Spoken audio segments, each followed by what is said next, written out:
What's up, y'all? Enseven here. Welcome back to the channel, and welcome to College Football Revamped. This is, for those who may not know, I'm sure everyone knows at this point, but there was a group of guys who decided to just take NCAA 14 and add increased graphic quality and updated uniforms and everything, and it came out absolutely amazing. This has been a project for a long time now. I only recently kind of got in on it, I guess.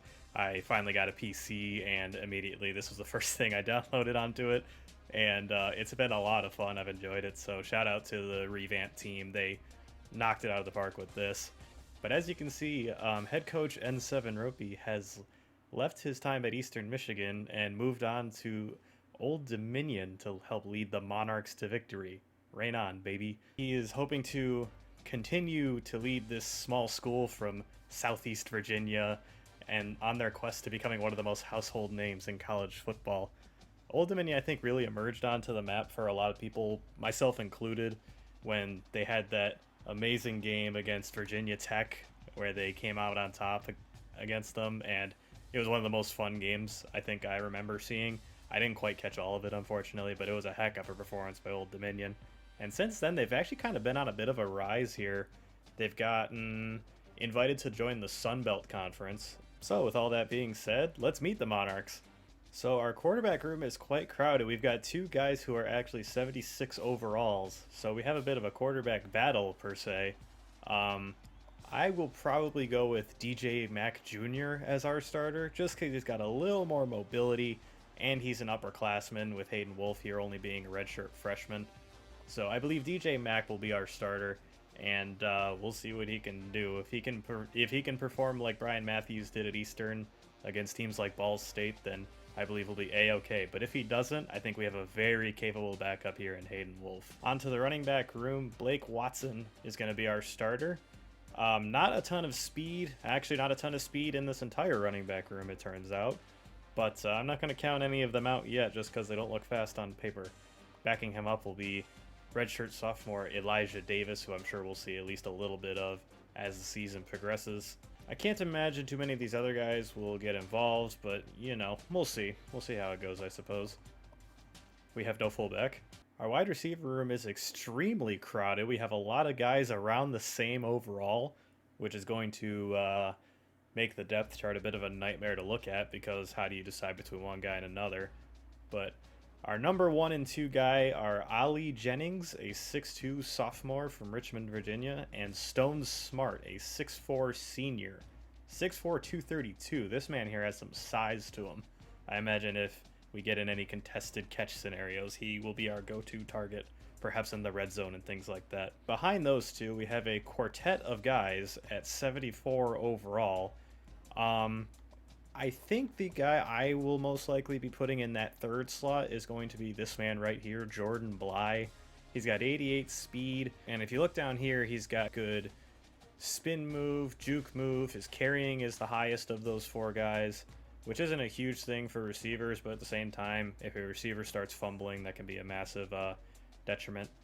So I think he's going to most likely be the guy that I put in for that third receiver slot, but we've got 3 other very capable receivers here in Raphael McCoy, Isaiah Page, and Javon Harvey, who we may be seeing some of those 3 guys as well. So yes, perhaps in the return game, although I think Bly will most likely start out as our return man, but we'll see. That's subject to change, of course. Moving on to the tight ends, we got Zach Kuntz, the 6'8" sophomore. He is tall, so hopefully we'll be able to get him the ball quite a bit. Not bad speed either at 73. Hopefully his catching is not bad. Let's have a look at that real quick. 78 catching is not bad at all, especially when compared to Mr. White down here at 65 catching. But that being said, I think Kuntz will be a very good starter for us. And then Isaiah Spencer will be taking the backup duties, and we'll probably see some of him. And I don't know if we'll see Dante Anthony Jr. at all. The offensive line, there's not a whole lot to say about. They seem to be decent, at least. They got an 81, a 72, a 77, another 72, and a 71. So we've got a couple capable linemen. Moving on to the defensive side of the ball, we have Amori Morrison, which is a mouthful, a true freshman starting at left end. He looks very capable, so hopefully he's able to generate some pressure. And then opposite him, we have Marcus Haynes, the redshirt junior, a 75 overall. Again, not terrible. He does not have any speed, though. He has 68 speed. So hopefully he is not tasked with running down too many ball carriers. In the middle of our line, we got a collection of guys all about the same skill level. Alonzo Ford Jr. has the slight edge. Another true freshman starter on this defensive line. Very surprising. And then I'm going to assume that's Tyree, not Tyre, although I think Tyre would be a lot funnier. So I may call him Tyre just because I think it's funny. Will be the backup, and then Chaz Wallace behind him, another true freshman. This is a young team in certain spots. Simply, we have no left outside linebackers, so I guess we'll have to find other linebackers to fill that void. Ryan Henry will be commanding the defense in that middle linebacker spot, 73 overall, redshirt junior. And then backing him up, Alex Solano, who I'm sure we'll see at least a little bit, depending on what formation we come out in. And then our right outside linebackers, we got Jordan Young, an 81 overall, one of the highest rated players on this team. And he is going to definitely be counted on to make a lot of plays. Steven Williams, I will likely start at left outside linebacker, since again, we don't have any of those. So that is where he will find himself playing. And then Estefano Feliciano. We've got some interesting names on this team. Moving over to the defensive backfield, Roger Cray and Trey Hawkins III will be our starting outside corners. Not particularly fast at only 83 speed, but Hawkins is 6'3", while Cray is only 5'9". But 6'3" is an impressive size for a corner. If he's able to hang with receivers, he'll be in great position to knock a lot of them down. And then Lamarian James will be our slot corner most likely, since he's got a little more speed than Damian Charity. Moving over to the safeties, Robert Kennedy III will be our starter, and backing him up will be Ali. That is actually his name. And then strong safety, JoJo Heaton, I'm going to go with. JoJo Heaton is our starting strong safety at 75 overall, but then backing him up at the same overall, so there's a good chance we see some of him as well, is Arterian Johnson. That sounds like a name out of a Key and Peele skit, but I love it. And then we've got another very capable safety here as well, Harold Blackman. I wonder if we'll be able to maybe put him in at free safety, maybe as the backup free safety to back up Kennedy. Although I would love to see Ali get some playing time as well. Our kicker will be Nick Rice. He is a senior, so we're going to have to figure out how to replace him.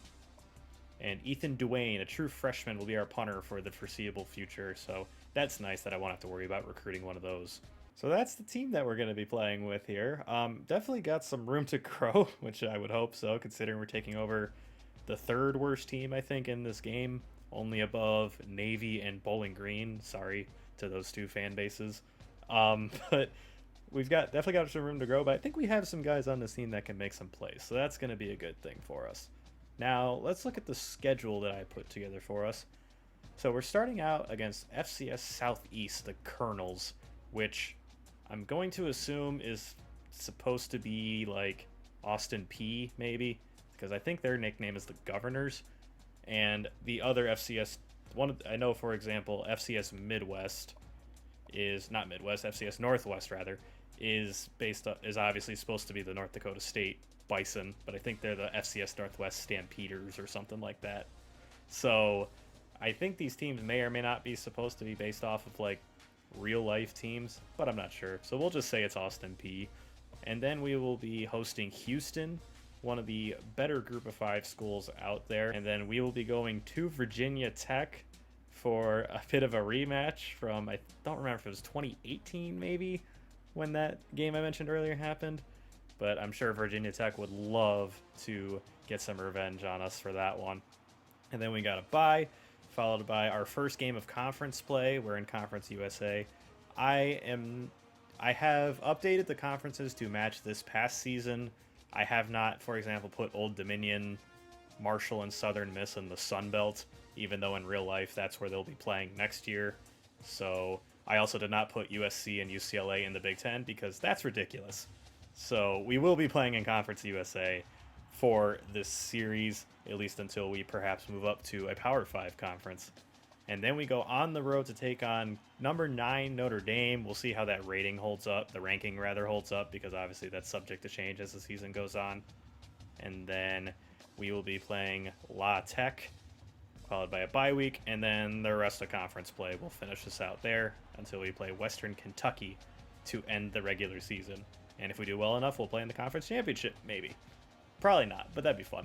I won't go through the entire scouting board that I'm looking at, but just know I've got a lot of guys here, and I'll kind of just highlight the important ones, I guess, the ones maybe we have a big lead on, or the big battles we end up in, or whatever. But I've got a lot of guys on this on this year's scouting board, so trust me, I'll have a lot to update you guys on, hopefully. So with all that being said, I've got the red shirts marked and out of the way. I'm not going to show you guys that because it's just super convoluted. So with that being said, let's move on to the regular season and get ready for our first game of the year. And here we are in week 1, and I think it's a little premature to call both us and FCS Southeast cellar dwellers. I mean, it makes sense for them, they're an FCS school, but the season has started. They don't know how good we're going to be. Probably not good, but that's neither here nor there.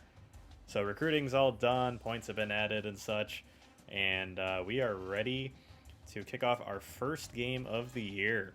Nice to see we're favored in terms of the ratings. I don't know how many times that's going to happen this year. Old Dominion definitely has no shortage of uniform options. We've got the navy, we've got white, we've also got a black set as well, and then we've got the Carroll Hudson blue, I guess it's called. It's like a powdery blue. We're going to have a lot of fun this year coming up with uniforms. I think for the first game of the year, we're going to come out in the standard homes with the Navy script, they call it, which has the ODU. They do also have the one with the lion on it, the Navy Monarch, they call it. And I'm sure we'll break those out a lot because those are sick looking. But since it's first game of the year, let's just come out in our standard stuff and see what happens. Hey, go blue! Love Aiden Hutchinson, man. And here we are. Old Dominion versus FCS Southeast. I gotta say, the graphics in Revamped are shining. Look at those helmets. Those look absolutely amazing.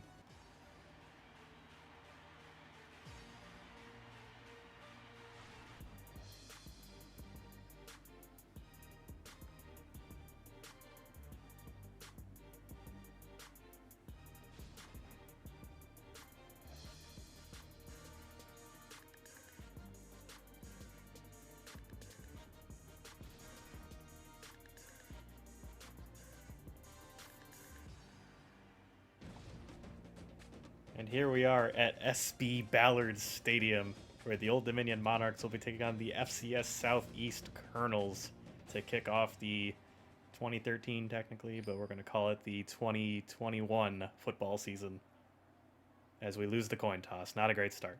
Jordan Bly is set to return this kick. Sees a lane to the outside that he likes, cuts, good, out to the 30. Good start for Jordan Bly and the Monarchs as head coach Enseven Ropy coaching his first game at Old Dominion, hoping to start with a win. Blake Watson with a good 6-yard rush to start things off for us. Shakes one off. I meant to juke back left. I don't know what happened there, but nonetheless, 12-yard gain for Blake Watson. He's off to a good start. DJ Mack Jr. out to attempt his first pass of the season. Was very late trying to get that out. I should have thrown that a lot earlier. Jordan Bly drops it. No, that was going to be a big gain. Terrible throw there by DJ Mack Jr., and we're going to have to probably punt this away. I hate the flex bone formation so much. Good stop there. A number of Monarchs there to stack up on Matt Lane and prevent him from getting the first down. Screen pass. He's not going to get it. Ryan Henry in the backfield for a tackle for loss. And FCS Southeast is going to have to punt it right back. Okay, our last drive went south when we started passing the ball, so let's try and establish the run game again here. Ooh, what a cut by Watson. He's got a first down and more.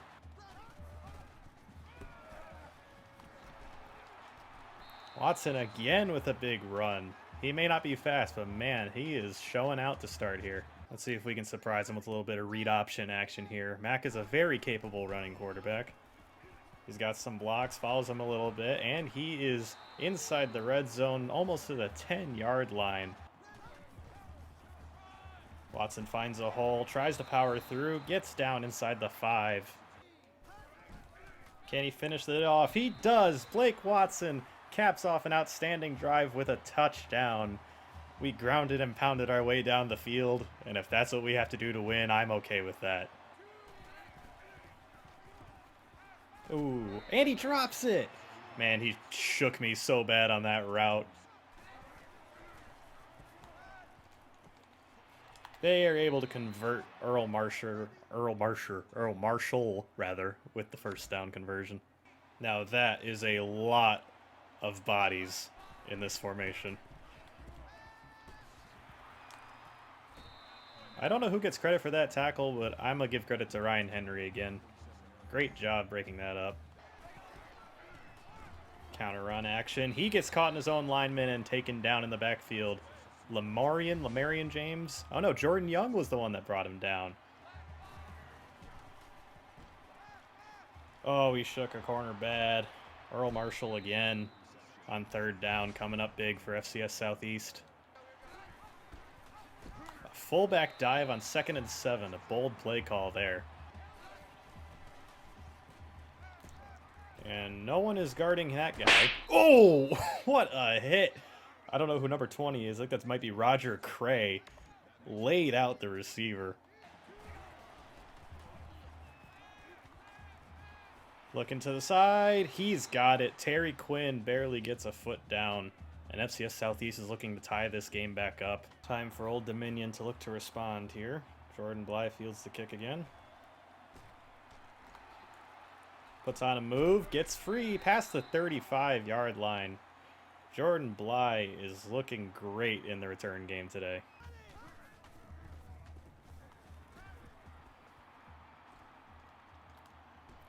Trying to go deep to Stone Smart, and I don't know what that was, but he did not run where I wanted him to.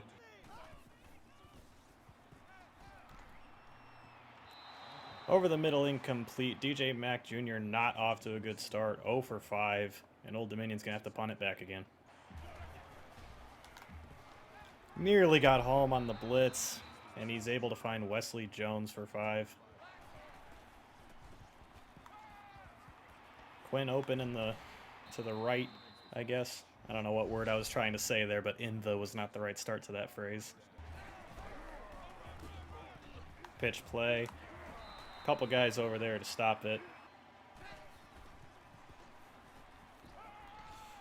Picked off by Charity. He's going to try and run this back. Can he beat out the lineman? He does. I can't remember his first name. I think it's Damien or something. And he's going to get a pick 6 for the Old Dominion Monarchs. What a turn of events. Charity with the huge play, with FCS threatening to take the lead. His first name is Damien, can confirm. What an incredible play from the 4th string corner, with FCS Southeast threatening to take the lead. He comes up huge for the Monarchs. FCS undoubtedly going to try and run hurry up and go to the air here. Try and get some points before the end of the half. Oh, nope, they're not running no huddle. I'm surprised.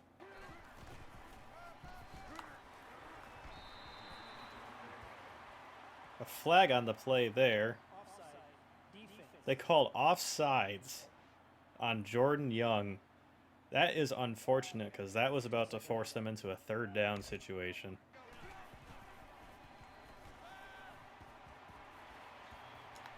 Warren James can't bring him down, neither can a number of other Monarchs. Matt Kinneary with a big play there for the Colonels.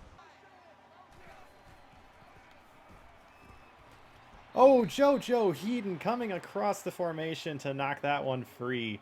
What a play. Our pass rush has been non-existent today. Roger Cray makes a huge play there in the end zone. Goes up and knocks it down. They chose to run a draw play there. Interesting. We're going to call timeout and try and get the ball back. Oh, they're going to go for it. That's going to backfire. Amori Morrison couldn't get there. The receiver dropped the ball. Thank God. I was going to feel like such an idiot if they were able to convert that. Now, they are going to get the ball to start the second half, so I think it would be great if we were able to get some points here. DJ Mack Jr. looking deep. He's got his receiver Stone Smart down the sideline. Touchdown, Monarchs. A 61-yard strike. And also DJ Mack Jr.'s first completion of the game. An absolute must-have. Incredible play there. And the Monarchs go up 21-7 with a minute to go in the first half.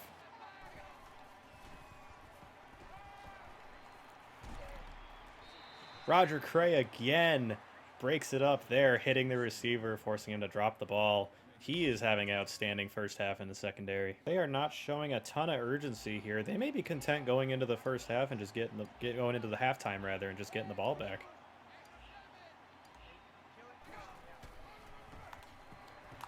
Solano unable to bring him down short of the line to gain, but they are going to convert. And they let the clock run out. A shockingly conservative mood there from a team down 14. And we're going into the half up 14 on the FCS Southeast Colonels. Two big plays to find the first half for us. Pick 6 by Damian Charity, and then the 61-yard touchdown for Stone Smart. Incredible stuff. Solano misses the play in the backfield. Very unfortunate because that was going to be a big loss for them. I don't know what Ryan Henry was doing there. He's unable to bring him down.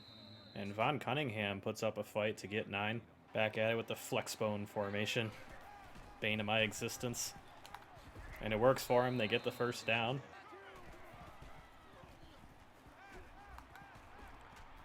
Not Alex Henry. I keep wanting to call him that for some reason. But Ryan Henry nowhere close to the tight end there.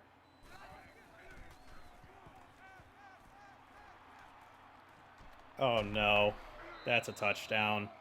Kennedy missed the play at the point of catch, and then a huge block downfield to seal off the safety, and they are in for the score.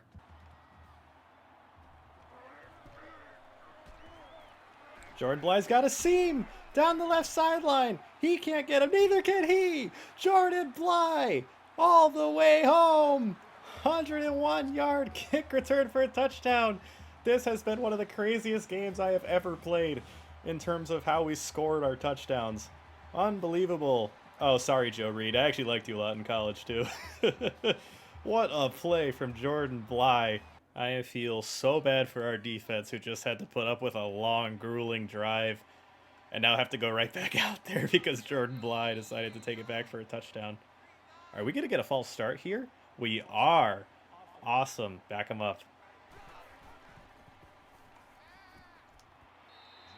Wesley Jones with a nice toe tap on the sideline. Could have gotten a lot more, but chose not to, I guess.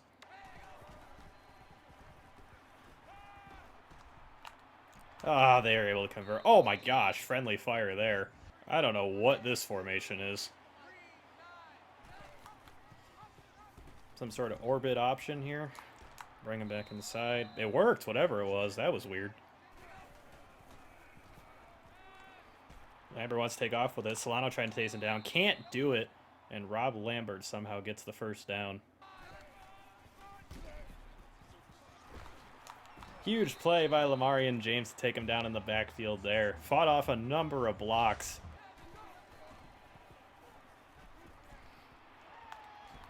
Lamarian James, huge play to bring up 4th down there, stopping Terry Quinn short. I feel like it's been forever since our offense was on the field.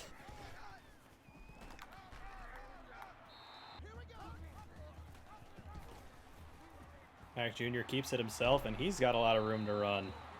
13-yard gain for the quarterback.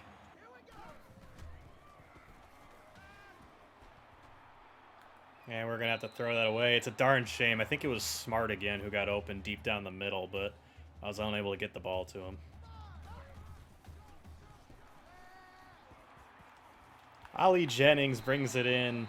Big 3rd down conversion there to keep the drive alive.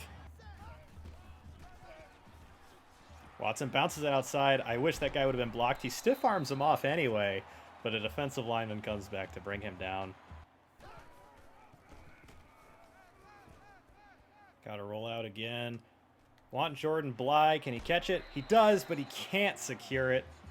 Man, DJ Mack is not having a great game through the air. 2 for 9.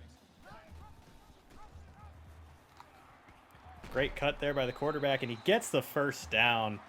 Man, he is tough as nails. We are going to let the quarter run out here. Hold up the fours. We're going into the fourth quarter. Up 14 on the FCS Southeast Colonels. Oh no, Blake Watson puts the ball on the ground. And FCS Southeast recovers it inside their own 10, I believe. That is a huge bummer, because we were going in to put that game on ice. They're deciding to review the play here. Is there a chance he was down? Ooh, I think that left knee might have been down before the ball came out. That is not a good angle there. Down ball. Ooh, wow, was that close. And they give us the ball back. Blake Watson undoubtedly is breathing a huge sigh of relief. Do not do that again, please. He may have just fumbled it, but I think we're going to give it back to him here. He's been so good for us, and, well, he wasn't there, but the blocking wasn't really helping him. I really hate throwing inside the red zone, so I'm going to see if maybe we can get him with a read option play here. Watson punches it in from 6 yards out. Redeems himself after nearly fumbling it away. But that should just about put this game on ice.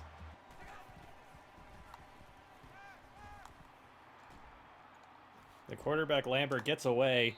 Roger Cray lays into him. Lambert wants to run again. Ryan Henry. Oh, wow. I think that was Damian Charity that lit him up there. I believe Ryan Henry is about to fall off him. Oof. He may think twice about trying to run again against this defense.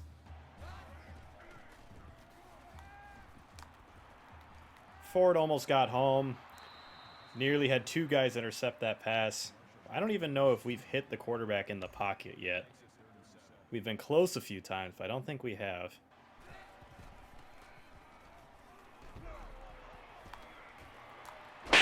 Oh, another big hit.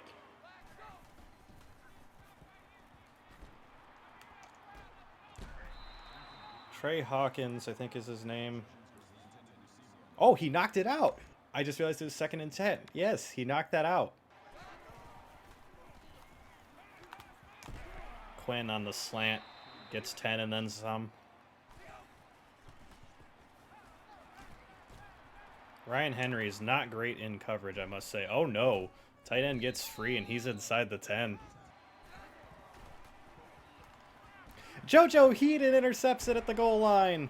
He can't quite shake off the tackle, but wow, what a play. Quarterback threw it right to him. He was just sitting there covering the middle, and the quarterback must have not seen him standing right there. Bit reminiscent of watching Joe Milton at Michigan, if I'm being honest. We're going to try and make that turnover hurt and see if we can get a deep ball here. Jordan Bly looks open. And he brings it in! Jordan Bly down the sideline! He's got 6 more! What a play! This Jordan Bly guy is for real, my gosh. Oh, he kept it. And Ryan Henry just dove and missed. That was not his fault, that was my fault. I hit the dive button when I didn't mean to. And that's what happens. The flex bone again. Throwing out of the flex bone, he completes it, but Trey Hawkins III does not let him get any yards after that catch. Another option, and Jordan Young hits him before he can even do anything. What a play there from the star outside linebacker. Lambert takes off. It's a QB draw. JoJo Heaton hits him hard, but he is able to get the first down, and they call another timeout.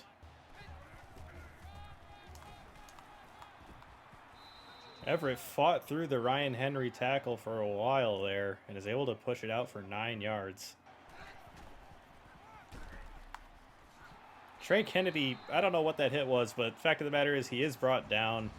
4th and 3. I can only imagine they are not kicking the field goal to get the points. They're actually going to go for this. I don't know why, unless they're going for the end zone. He is not going for the end zone. He just wanted a few more yards for his stat line, I guess. The Old Dominion Monarchs get a win to open their season against the FCS Southeast Colonels. What a great performance by so many guys. Jordan Bly perhaps the biggest, with 273 all-purpose yards and 2 touchdowns. What a stellar performance by him. It was not a great day for DJ Mack Jr., who only completed 3 passes on 10 attempts, but 3 of those passes went for touchdowns, which is nuts. I believe one of them was a 61-yarder to Stone Smart, and the other was what appears to be a 91-yarder to Jordan Bly. And then there was the one over the middle to Ali, what's his last name? Ali Jennings, I think is his name, the receiver. So good through the air. The top 3 receivers all got 1 catch, I guess, but he's got to work on that accuracy a little bit. Blake Watson was great on the ground today. 15 attempts, 106 yards, 2 touchdowns. He doesn't look like he's going to be too much of a liability despite that slow speed. And yes, there you go. Jordan Bly, 1 for 91. Stone Smart, 1 for 61. Ali Jennings, 1 for 13. And then Raphael McCoy was credited with a drop. And then Jordan Bly had 2 drops as well. I'm glad he got that 1 catch finally, because he had a number of plays that should have been caught, but he was unable to bring him in. Roger Cray led the day for the defense, 9 tackles. And Ryan Henry not far behind him with 7, and a number of guys with 6. We had 6 tackles for loss. Jordan Young had 2 of them, and then a number of guys with 1 each. 0 sacks. I don't even know if we had any QB hits. We had 2 interceptions. JoJo Heaton with the one at the goal line, and then Damian Charity with an outstanding play, a 78-yard pick 6 near the end of the first half to really start to widen that gap between us and the Colonels. Despite not having any interceptions for himself, Roger Cray had 2 deflections, so he had a great day in the defensive backfield as well. And of course, Jordan Bly with 172 kick return yards, including a 101-yard return for a touchdown to give us our 14-point lead back, I think it was. And couldn't ask for anything more from him. What a play. What a player. I can't wait to give him the ball more. And he's only a true freshman, so this guy's going to be sticking around the program for a while. Was there really any doubt? Jordan Bly, our offensive player of the game. I'm surprised they gave JoJo Heaton defensive player of the game. I guess Damian Charity probably didn't do a whole lot stats-wise because he's I believe, our 4th string corner. So he probably wasn't on the field a whole lot, but I don't know how you don't give it to him for the pick 6 that he had. And Enseven Ropy is now level 2. That's great. It'll help us be able to scout guys a little better. My least favorite part about starting a new Dynasty is that you can't scout guys beyond a certain percentage until your coach reaches level 3. So, of the guys on the recruiting board, I still don't really know what I'm recruiting right now, so that's a bit of a bummer, but it'll soon be revealed in time. Old Dominion opens the season with a blowout win. Yes, we did. A great performance by so many players, despite our quarterback struggling for most of it. Still a well-played game by a lot of other guys that helped make that win possible. Great to get one in the win column, especially against an FCS school, unlike certain other school did on this channel. So that's going to do it, I believe, for this week. Our next game is going to be against, I believe, Houston. Yes, a tough group of 5 opponents, but that is going to be for the next episode. Thank y'all so much for joining me. I'm excited to see what this season and this series as a whole has in store for us as we try to lead the Old Dominion Monarchs to glory. Again, thank y'all for joining me, and I hope to see y'all in the next episode. Later, y'all.